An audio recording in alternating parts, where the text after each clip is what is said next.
मीरपुर बठोरो में GSN क़ौमी party तरफा स्टील मिल जे 1300 एकड़ ज़मीन वफ़ाक़ के ॾियण ख़िलाफ़ सूफ़ी शाह इनायत प्रेस क्लब अॻियां कादिर बख्श ज़ौर अनवर ख़ासकेली अयास मीरानी सिराज रसूल जितकम डे करीम शोरो जी अॻवानी में मुज़ाहिरो सख़्त नारेबाज़ी सिंध जूं ज़मीनूं वफ़ाक़ के ॾियण नामंज़ूर सिंध दुश्मन फ़ैसिला नामंज़ूर ॾांहुं नारा हया विया। उन्हीअ मौक़े ते कादिर बख्श ज़ौर अनवर ख़ासकेली चयो त सिंध दुश्मन फ़ैसिला क़बूल न कया वेंदा। सिंध जूं ज़मीनूं तीन वाक़ थी रहियूं आहिनि। निगरान सिंध दुश्मन फ़ैसिला करे रही आहे। सिंध धरती जी ज़मीननि जी वालार कई पई वञे। सिंध जी ज़मीन ते सिंधी जो हक़ आहे।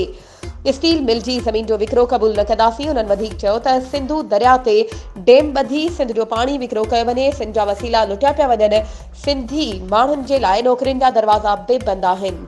वधीक ख़बरुनि ऐं अपडेट्स जे लाइ असांजे चैनल खे सब्सक्राइब कयो ऐं हा बेल आइकन खे प्रेस करणु न विसारिजो त जीअं असांजी हर नई अचण वारी वीडियो तव्हां ताईं पहुची सघे।